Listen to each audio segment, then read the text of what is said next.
नमस्कार छात्रों, online classes में आपका स्वागत है। तो हमारा जो प्रकरण चल रहा था वो चल रहा था आपका कारक प्रकरण, जिसमें हमने प्रथमा विभक्ति कर्ता कारक, द्वितीय विभक्ति कर्म कारक, तृतीय विभक्ति करण कारक और चतुर्थी विभक्ति क्या संप्रदान कारक, जिनका चिन्ह क्या था कर्ता ने कर्म को करण से के द्वारा संप्रदान के लिए। ठीक है, ये यहां तक हमने पढ़ लिया था। तो आज हम करते हैं कौन सा पांचवा यानी पंचमी विभक्ति। कारक कौन सा हो जाएगा आपका अपादान कारक, जिसका चिन्ह क्या होता है से अलग होने के अर्थ में। तो अपादान कारक में हम क्या पढ़ेंगे कि ऐसी वस्तुएं जो किसी वस्तु मतलब किसी जगह से क्या हो जाएगी अलग हो जाएगी, तो वहां पर कौन सी विभक्ति लगेगी आपकी पंचमी विभक्ति लगेगी, जिसका पहला सूत्र होता है ध्रुवम पाए अपादानम। ठीक है, ध्रुवम पाए अपादान का मतलब क्या होता है ये समझिए पहले आप, कि ऐसी कोई वस्तु, परिभाषा लिखना चाहो तो लिख लेना, नहीं तो कोई दिक्कत नहीं है, कि ऐसी कोई वस्तु जिससे कोई वस्तु पृथक हो अलग हो। यानी कोई भी वस्तु है जैसे स्थिर है और दो वस्तु है जैसे, ठीक है, अब ये दो वस्तु जिस वस्तु से अलग हो जाएगी, यानी जैसे वह घोड़े से गिरता है, भाई पहले व्यक्ति कहां बैठा हुआ था घोड़े पे बैठा हुआ था, तो उसके बाद क्या हो गया वो घोड़े से गिर गया, यानी घोड़े से क्या हो जाएगा अलग हो जाएगा। तो जहां से वो अलग हुआ है, जैसे घोड़े से अलग हुआ है तो घोड़े में क्या लग जाएगी पंचमी विभक्ति लग जाएगी। तो यानी ऐसी वस्तु कि जिससे कोई वस्तु क्या हो जाए पृथक हो जाए अलग हो जाए, उसकी क्या हो जाएगी अपादान संज्ञा होती है। पृथक होने पर क्या होगी सिर्फ अपादान संज्ञा होगी, और जो अपादान पंचमी विभक्ति होगी वो आपकी होगी किससे अपादाने पंचमी। अपादाने पंचमी से क्या हो जाएगी पंचमी विभक्ति होगी। ठीक है, क्या होगी पंचमी विभक्ति के सूत्र से होगी अपादाने पंचमी से। ठीक है, तो ये बात ध्यान रखोगे आप लोग। तो ये हो जाएगा इसका प्रथम सूत्र। अब जैसे वृक्षात पत्रम पतति, कि वृक्षात पत्रम पतति, ऐसे आ गया आपको रेखांकित होगा। तो आप क्या लिखोगे पंचमी विभक्ति, क्या लिखोगे पंचमी विभक्ति किसके अर्थ में अलग होने हेतु, किसके अर्थ में लिखोगे अलग होने हेतु, पृथक होने हेतु। ठीक है, अलग नहीं पृथक होने हेतु। अब दूसरी बात समझ नहीं आती भाई, वहां पर तो आपके लिए क्या होगा कारकों में कि वो वाक्य सेम किसमें निर्माण करके देगा संस्कृत में निर्माण करके देगा। अब मान लो ऐसा ही वाक्य एक हिंदी वाक्य आ जाए, कि हिंदी में वाक्य आए और वो पूछे कि प्रस्तुत वाक्य का संस्कृत अनुवाद करो, और क्या मिलेगा एक नंबर मिलेगा। जैसे तो कैसे कि वृक्षों से पत्ते गिरते हैं, ये वाला वाक्य आ गया। यहां पर कह रहा है कि वृक्ष से पत्ता गिरता है। अब चाहे पत्ता गिर रहा है क्या एक वृक्ष से गिरा है क्या अनेक वृक्षों से गिर रहा है, यदि कोई वस्तु किसी से अलग हो रही है तो वहां पर हमेशा कौन सी विभक्ति का प्रयोग करेंगे हम पंचमी विभक्ति का प्रयोग करेंगे, जिसका कारक क्या है अपादान कारक है। ठीक है, अब एक पत्ते जब एक पेड़ से पत्ता गिर रहा था तो हम लगा रहे थे वृक्षात। अब यहाँ पर पंचमी विभक्ति का क्या लग जाएगा बहुवचन लग जाएगा। क्या लग जाएगा बहुवचन। तो क्या हो जाएगा राम की तरह रूप चलेंगे, तो क्या हो जाएगा रामात रामाभ्याम रामेभ्य। तो यहाँ पर क्या हो रहा है वृक्षात वृक्षाभ्याम वृक्षेभ्य वृक्षेभ्य। पत्ते कहते पत्ते गिरते हैं, यहाँ पर भी ध्यान रखना गिरते हैं, यदि गिरते हैं तो इसका मतलब यह है कि बहुवचन है। तो पत्ते गिर रहे हैं अनेक, तो यहाँ क्या आ जाएगा पत्राणी। यदि पत्राणी आया है तो क्रिया क्या आ जाएगी पतंती, क्या आ जाएगी पतंती। ठीक है, तो इस प्रकार से भी वाक्य आप बना सकते हो, तो ध्यान रखना। और एक आध वाक्य और देखते हैं हम। नृपय ग्रामात रेखांकित आगच्छति, राजा गांव से आता है। ग्रामात हो गया, ग्रामात में कौन सी व्यक्ति लगाई हुई है हमने पंचमी विभक्ति लगाई हुई है। ठीक है, पृथक होने के अर्थ में। इस प्रकार से जो है आपका कौन सा सूत्र हो जाएगा, प्रथम सूत्र हो जाएगा। दूसरे सूत्र की यदि हम बात करें, भीत्रार्थ नाम भय हेतु, क्या आ जाएगा, भीत्रार्थ नाम भय हेतु। अब इसका कैसे होगा, इसका मतलब होता है कि भी यानी डरना और त्रा यानी रक्षा करना। ये जो दोनों अर्थ की जो धातुएं होंगी, भी धातु होगी और कौन सी धातु होगी, त्रा। इन धातुओं के मतलब इन धातुओं के साथ हमेशा क्या लगेगी, पंचमी विभक्ति लगेगी। पंचमी विभक्ति किस प्रकार लगेगी आपकी, कि जिसको भय होगा यानी जिससे भी भय होगा उसमें क्या लग जाएगी, पंचमी विभक्ति लग जाएगी। जिससे भय होगा, जैसे बालक है, सिंहात भी भेति, बालक शेर से डरता है, तो बालक का डरने का कारण क्या रहा, शेर, तो इसलिए किसमें लग जाएगी, यानी जिससे भय हो और जिससे रक्षा की जाए उसमें क्या लग जाएगी, पंचमी विभक्ति लग जाएगी। ठीक है, तो ऐसे नृप है, दुष्टाद। अब देखो यहां पर त्रा भी कर सकते हैं और रक्ष भी कर सकते हैं। दुष्टाद रक्षति भी सही है और त्रायते भी सही माना जाएगा। दुष्टाद में पंचमी लगा रहा है वो, तो अपन क्या लिखेंगे कि कौन सी, त्रा धातु योगे, ऐसे भी लिख सकते हैं हम। ठीक है, तो ध्यान रखना कि जिससे भय हो या फिर जिससे रक्षा की जाए, इन दोनों के अर्थ की धातुएं जो होंगी आपकी, उन दोनों धातुओं में क्या लगाएंगे हम, पंचमी विभक्ति लगाते हैं। क्या लगाते हैं, पंचमी विभक्ति। अगला है आख्यातोपयोगी। कौन सा सूत्र है अगला, आख्यातोपयोगी। तो आख्यातोपयोग का मतलब का ये क्या है कि जिससे, परिभाषा लिख लिया होगा, जिससे नियम पूर्वक विद्या ग्रहण की जाती है। क्या है कि जिससे क्या हो, जिससे नियम पूर्वक विद्या ग्रहण की जाए, यानी जो तुमको विद्या ग्रहण कराने वाला है, जो ग्रहण करा रहा है, उसमें क्या लग जाएगी, पंचमी विभक्ति लग जाएगी। जैसे शिक्षक जो आदि होगा आपका, उसमें क्या लगेगी, पंचमी, क्योंकि कौन शिक्षा ग्रहण करा रहा है, शिक्षक। जैसे शिष्य उपाध्यायात अधीते, क्या आ जाएगा, शिष्य है उपाध्यायात अधीते। ठीक है, जो शिष्य है आपका क्या करता है, उपाध्याय से,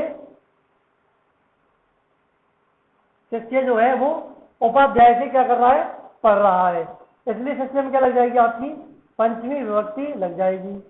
ठीक है, क्या लग जाएगी, पंचमी विभक्ति। किसमें लगेगी, उपाध्यायात में। क्यों, क्योंकि जो शिष्य है किससे शिक्षा ग्रहण कर रहा है, उपाध्याय से। ठीक है, ऐसे ही छात्र है, शिक्षकात पठति, छात्र जो है वो शिक्षक से क्या करता है, पढ़ता है, इसलिए शिक्षक में क्या लग जाएगी आपकी, पंचमी विभक्ति हो जाएगी। आख्यातोपयोग का मतलब क्या हुआ कि जिससे नियम पूर्वक विद्या ग्रहण की जाए उसमें क्या लग जाएगी, पंचमी विभक्ति लगती है। अगला सूत्र आता है आपका जुगुप्सा विराम। क्या आ जाएगा, जुगुप्सा विराम प्रमादार्थ का नाम, क्या आ जाएगा, प्रमादार्थानाम औपसंख्यानम।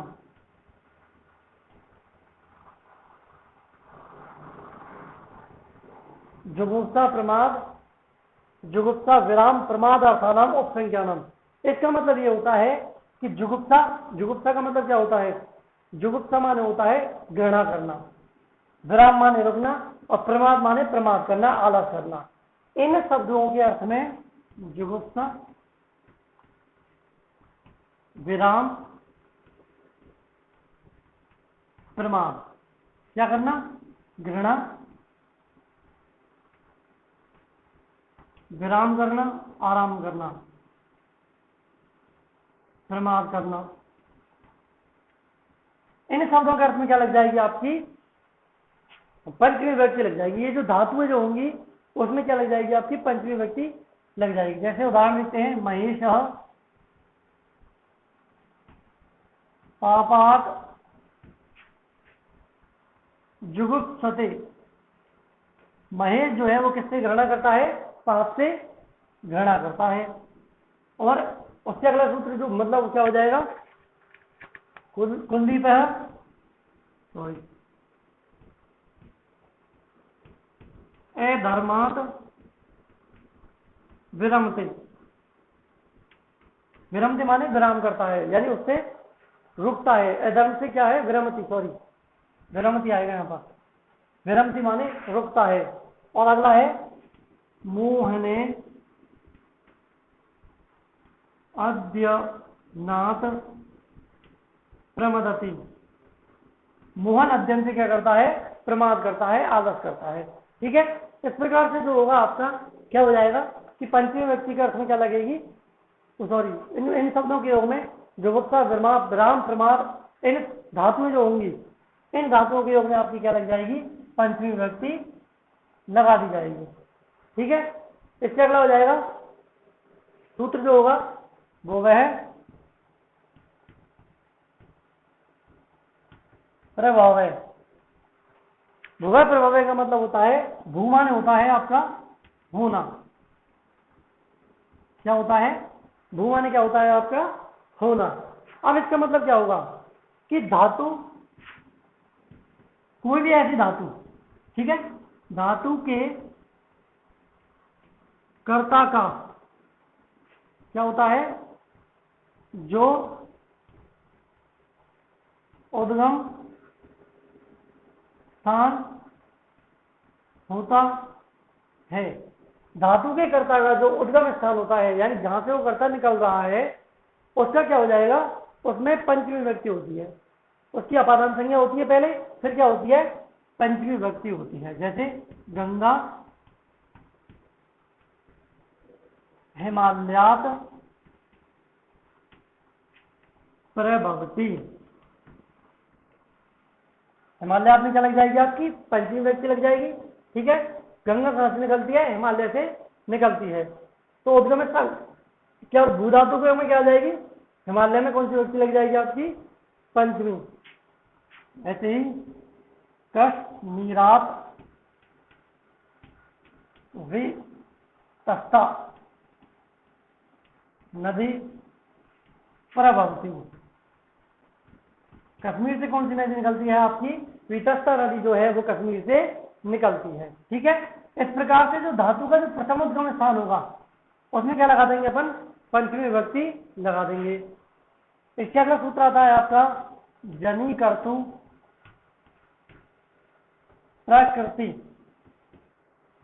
क्या लगा देंगे? जनी कर्तरी प्रकृति। ठीक है, सॉरी, जनी कर्तृ नहीं, जनु कर्तरी है, जनी कर्तरी प्रकृति। अब इसका मतलब क्या होता है कि इसका अर्थ क्या होता है? जन, जन माने उत्पन्न होना। ठीक है, जन माने क्या होता है आपका?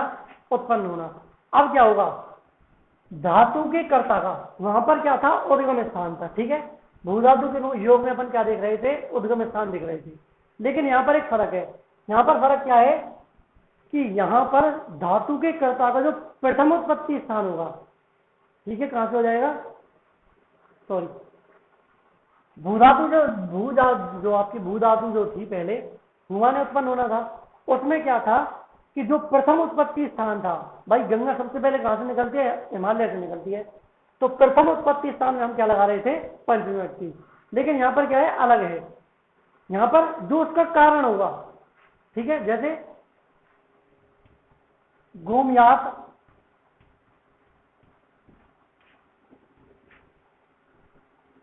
वृश्चिक जायते। गोमयात मान होता है गाय के गोबर से। तो विच्छुत्पन्न वृश्चिकमन विच्छु जायते उत्पन्न होते हैं। तो विच्छु उत्पन्न होने का प्रमुख कारण क्या रहा? गाय का गोबर। ठीक है, इसलिए गाय के गोबर में क्या लगा देंगे अपन? पंचमी विभक्ति लगा देते हैं। भूम्यात् माने गाय के गोबर से वृश्चिकमन विच्छु जायते उत्पन्न होते हैं। ठीक है, अगला है कामात् क्रोधः जायते। काम से क्या उत्पन्न होता है? क्रोध उत्पन्न होता है। ठीक है, तो ये क्या हो जाएगा आपका? इस प्रकार से हो जाएगा। इसके अगला जो होगा आपका क्या होगा? अंतर्धौ येन दर्शनम इच्छति। अंतर्धौ येन दर्शनम इच्छति, इसका मतलब यह है कि कर्ता जो है जिससे छिपना चाह रहा है, यानी जिससे वो छिपेगा, छिपने का जो कारण रहेगा, उस कारणवाची शब्द में क्या लगाएंगे हम? पंचमी विभक्ति लगाते हैं। ठीक है, जैसे बालक है मातुः निलीयते। बालक मातुः निलीयते, बालकः मातुः निलीयते। तो बालक किससे छिपता है? माता से। तो माता में हम क्या लगा रहे हैं? पंचमी विभक्ति लगा रहे हैं। यानी छिपने का जो कारण रहेगा, उस कारणवाची शब्द में क्या लग जाएगा? पंचमी विभक्ति लग जाएगी। महेश जनकात निलीयते। महेश जो है वो पिता से छिपता है। ठीक है, तो ये हो जाएगा आपका अगला सूत्र। इससे अगले सूत्र की बात करें तो वो आता है आपका वारणार्था नाम ईप्सितः। वारणार्था नाम क्या है? ईप्सितः है। तो इसका मतलब क्या हो जाएगा आपका कि वारण, वरण यानी माने हटाना। ठीक है, क्या हो जाएगा? वरण माने हटाना। तो इस अर्थ की जो धातुएं होंगी आपकी, वरण अर्थ की जो धातुएं होंगी, उन सब धातुओं में क्या लग जाएगी आपकी? पंचमी विभक्ति लगती है। जैसे कृषक है यवेभ्य गाम वार्यते। किसान जो है वो यवेभ्य माने जौ से किसको हटा रहा है? गाम को। लेकिन धातु कौन से आ रही है? वरण। ठीक है, तो इसके लिए क्या लग जाएगा? जिसको हटाया जाएगा, जिसको हटाया जा रहा है उसमें क्या लगा देंगे हम? पंचमी विभक्ति लगा देंगे। अगला सूत्र है इसका पंचमी विभक्ति। ये इसका सेम सूत्र है। ठीक है, पंचमी विभक्ति का मतलब होता है कि जब दो पदार्थों में से किसी एक पदार्थ को श्रेष्ठ, लेकिन किसके साथ? दो प्रत्यय लगेंगे यहां पर, एक तो यशु और एक दूसरा लगेगा तरा प्रत्यय। ठीक है, जब किसी की विशेषता प्रकट की जाएगी, दोनों में से किसी की विशेषता प्रकट की जाएगी, तो वहां पे क्या लग जाएगी? पंचमी विभक्ति लगेगी। जैसे राम है श्यामात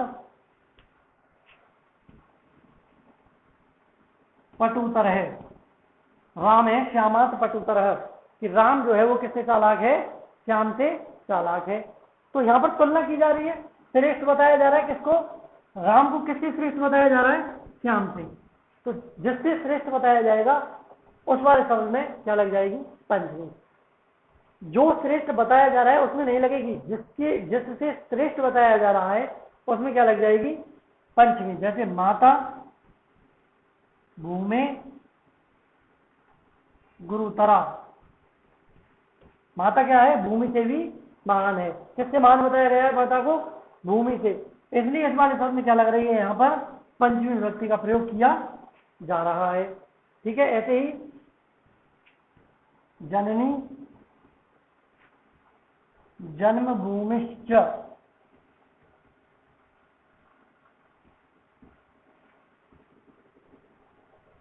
स्वर्गात्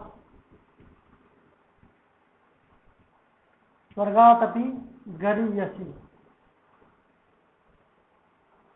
जननी और जन्मभूमि किससे महान है? स्वर्ग से भी महान बताई गई है। ठीक है, तो स्वर्गाप में क्या आ जाएगा भाई? स्वर्गाप जो है किससे महान बताया जा रहा है भाई? जननी और जन्मभूमि को किससे महान बताया जा रहा है? स्वर्ग से। तो स्वर्ग में क्या लगा रहे हैं हम? पंचमी विभक्ति का प्रयोग कर रहे हैं। क्यों? क्योंकि उसको क्या किससे महान बताया जा रहा है? स्वर्ग से भी महान बताया जा रहा है। तो जिसको जिस वस्तु से श्रेष्ठ बताया जाए उस वस्तु में क्या लग जाएगी? आपकी पंचमी विभक्ति लग जाएगी। 10वां और अंतिम पॉइंट है इस विभक्ति का कि निम्नलिखित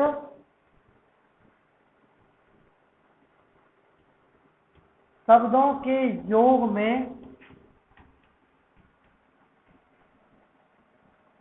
कौन सी विभक्ति होती है? पंचमी। कि निम्नलिखित शब्दों के योग में कौन सी विभक्ति होती है? आपकी पंचमी विभक्ति होती है। जैसे पहला शब्द है आपका ऋत। ऋत का मतलब होता है बिना। तो जहां पर भी ऋत शब्द आएगा उसमें क्या लग जाएगी? पंचमी। जैसे ज्ञानात् ऋते ने मुक्ति ही।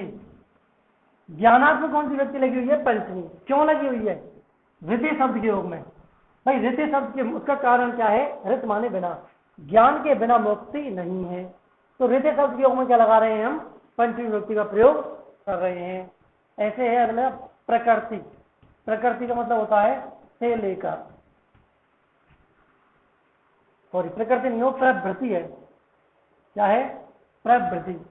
तो उदाहरण लिखते हैं, से बाल्य कालात् प्रवृत्ति अत्रैव पठति। से माने वह बाल्य कालात् लघु पंचमी व्यक्ति किसके योग में? प्रवृत्ति। कि वह बचपन से लेकर अत्र माने यहीं पर, पठती माने पढ़ रहा है, वह बचपन से लेकर यहीं पर पढ़ रहा है। तो ठीक है, तो यहां पर क्या हो जाएगा आपका? प्रवृत्ति माने से लेकर। तो ठीक है, तो ये आपकी कौन सी विभक्ति है? पंचमी विभक्ति का जो लास्ट पॉइंट चल रहा है उसके 2 शब्द हो गए हैं। बाकी जो शेष शब्द हैं आपके कल की वीडियो में कराए जाएंगे। तब तक के लिए बने रहें, निरंतर वीडियो को देखते रहें और अधिक से अधिक पढ़ें, क्योंकि आपके विद्यालय में पढ़ने का कोई अभी डेट फिक्स नहीं हुई है। ठीक है, तब तक के लिए क्या है? धन्यवाद।